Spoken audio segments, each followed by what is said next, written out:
11 and Stargazer, the newest spearheads of Path Nowhere's Reforged system. 11 is a fan favorite center who years ago was dominating the meta with her combination of strong consistent damage and synergies with both the summon and fear mechanics. 11's Reforged has taken these same strengths and magnified them to modern day levels, surpassing even the arcane crit team. Stargazer was featured on the first event banner in Path of Nowhere, and let's just say there was better places to spend your resources. Stargazer was horribly weak, weaker than most of, if not all of the B-rank centers. Stargazer's Reforged, on the other hand, makes her a capable standalone mage, or, more commonly, an exceptionally easy to play and effective support for any summon-based team. 11 and Stargazer are tailor-made to work together, with bonus points if Eve and Infer are included. Infer is the most easily replaced, but 3E is very much alive again, and they have a new friend in Stargazer. With that in mind, 11 is a complicated character, with several intricacies hidden in her kit. 11 has a core-breaking ultimate with a large area of effect and a low SP cost. 11 uses this ultimate to summon hands, or in my case for this video, squids. These hands will normal attack nearby enemies and occasionally slap the ground, dealing skill damage and a large 3x3 AoE. 11's Reforged also gives her access to yellow hands. These hands lack the normal attacking capability of their brighter ultimate hand counterparts, but will still occasionally slap the ground, dealing skill damage. These yellow hands will slowly populate the field and provide consistent damage and coverage throughout the entire stage.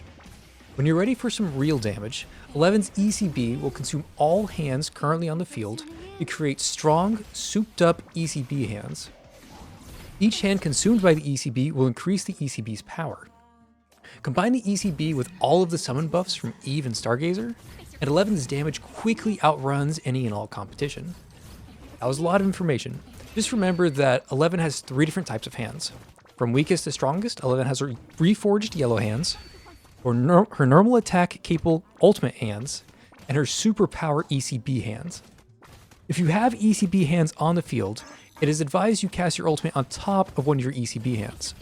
11 cannot place an ultimate hand on top of an ECB hand, and this technique allows 11 to use her ultimate without deleting her superpowered ECB hands.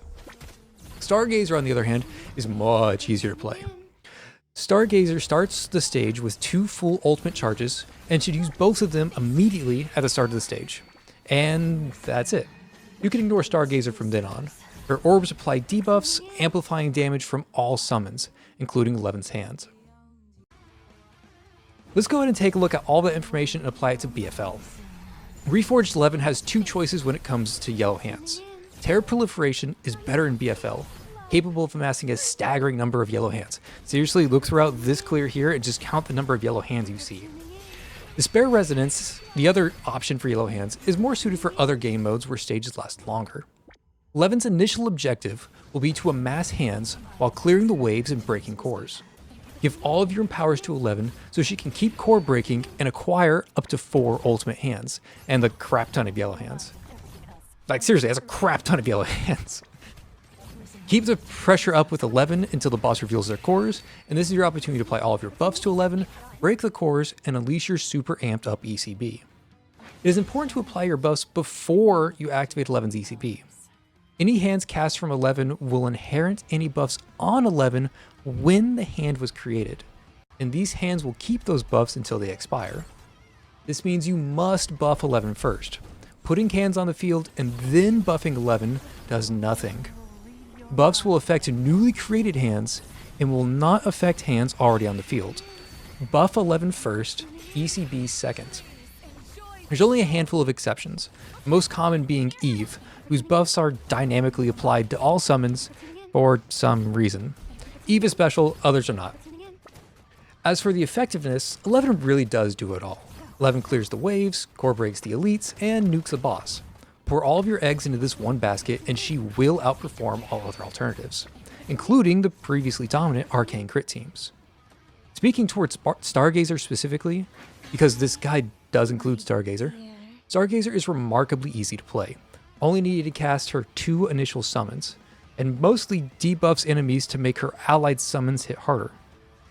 Stargazer works with all summons and is an easy inclusion with damage amplification comparable to Eve, as well as providing a decent chunk of damage herself.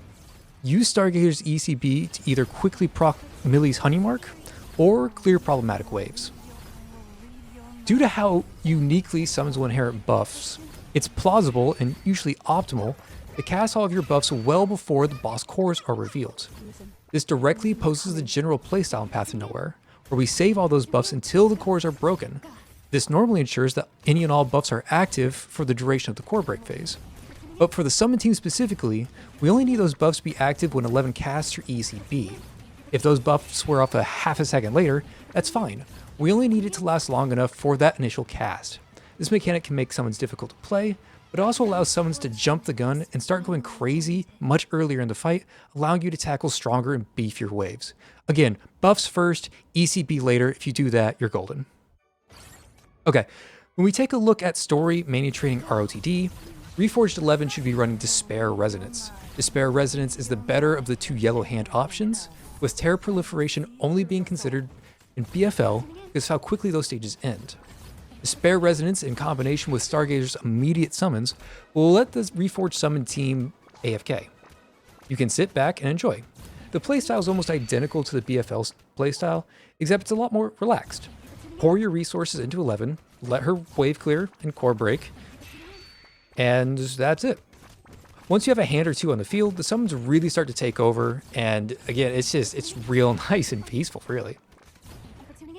You'll have a new yellow created hand every 6 seconds. Stargazer's orbs are constantly spewing damage. Even 11 are proccing fears left and right.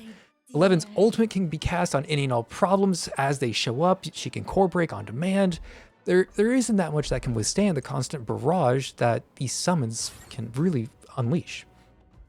11 has the burst damage of an Arcana, while her summons have the consistent normal attack damage of a Reticle.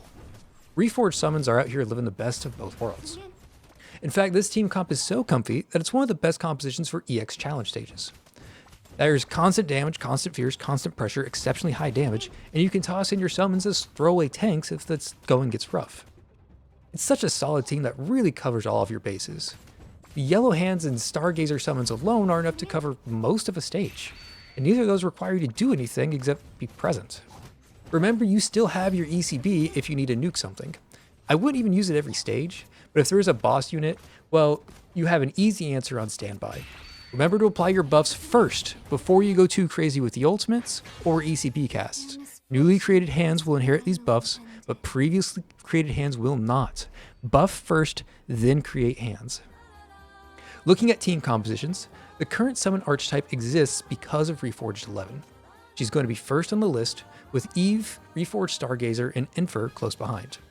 These four create the bread and butter of the team, but you can easily replace one without too much loss. Replace two and you'll start to notice the difference, even if the replacements are meta-defining supports. Ideally, you have these four, and you have 2 slots to play with. I recommend filling those 2 slots with 3 different schools of thoughts for you to pick them from.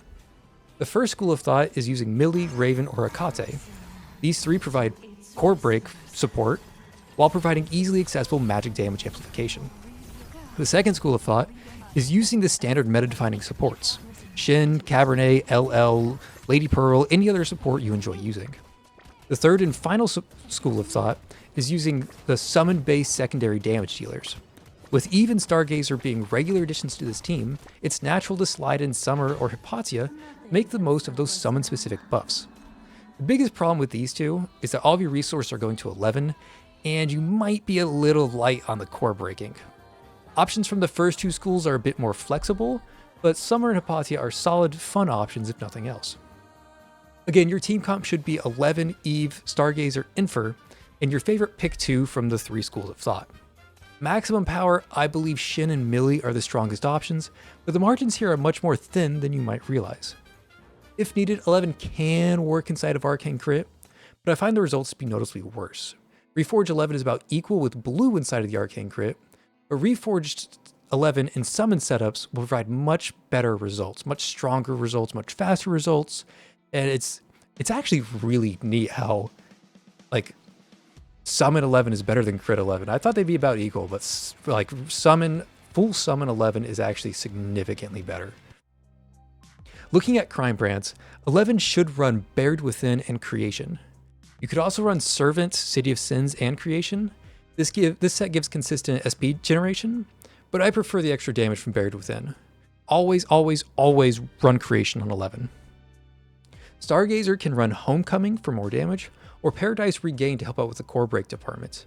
Run any support set you want, honestly, Stargazer is flexible, but I appreciate Paradise Regained. I like to run Pyro Rebirth on Eve.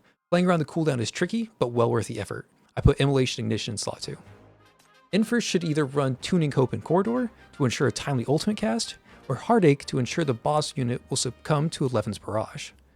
You have 2 other centers on the team, but with as much variance as there is, use your best judgment. Just remember you're putting all of your eggs in 11's basket, so as long as you're set up to continue to enable 11, you should be fine. 11 is the focus point of this team. Everybody else comes together to help her. As for the ideal investment, everyone on this team works at S0.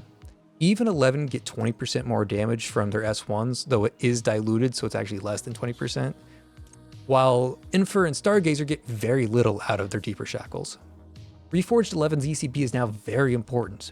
Get ECB 3 if you can, but ECB 1 will work well enough. Eve, Stargazer, and Infer get very little out of their ECBs, and I recommend they stay at ECB 1. Overall, a minor investment can go a good way, but everyone here is happy and functional at S0 ECB 1.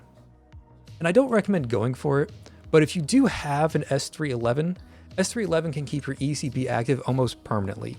Yellow hand spawning every 6 seconds, and Jack in the Box popping every 8 seconds creates a lot of overlap that makes for a very happy 11. Again, it's not needed, and I wouldn't even recommend going for it. S0 ECB1 is good enough on every single member on the Reforged summon team. As for the tier list, Reforged summons create the new strongest magic damage team, returning this fan favorite combo to its previous throne. It feels like we're back in year 1, with Bleed and Summons being at the top of the tier list. This upsets the current rankings a great deal, and I expect the tier list to be tossed around again when we reach the anniversary in 3 weeks. Arcane Crit is still completely functional and even overpowered, but Reforged summons are even more overpowered. I'm glad we finally have more than one option when it comes to magic damage teams. For some reason throughout the history of Path to Nowhere, magic damage has always been the most shafted, it's always only had one viable option, and every other option just gets power crept out of existence. But we finally have 2 good teams that we can use. You have 2 options now, it's great. Alright, hope you all have enjoyed. Guides like these are a large undertaking and take a significant more effort than the average video. Taking the time to test all the options, experiment with team compositions, read about delicate interactions, and finding the words to translate that knowledge to the general audience takes significant time. These are my favorite videos to create, but there's a reason they take so much time to finalize. I'd appreciate if you dropped a like, subscribed, or even joined the channel. I cover all sorts of information here on the channel, ranging from Path to Nowhere news, future banners, game mode coverage, and in-game clears with lower level centers. I appreciate any and all support y'all provide, and especially in those live streams I've been doing lately. Stop by and say hi if you haven't managed to catch me live yet. We have a great time over there. It's lovely. Y'all are cute. Adore y'all. Love your comments. Super neat. But I do read your comments. I hope you guys feel seen. Your comments are cute. We've got a brand new center coming out next week, and the anniversary banner is 2 weeks after that. We're in busy season. We're quickly transitioning from the newest feature to even newer centers at breakneck speed. I'll catch y'all then. Hope y'all enjoy. Catch y'all next time. And I'll see you then. Peace.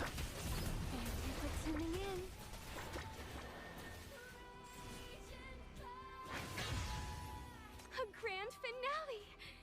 Chief, did you enjoy the show? Did it fill you with happiness?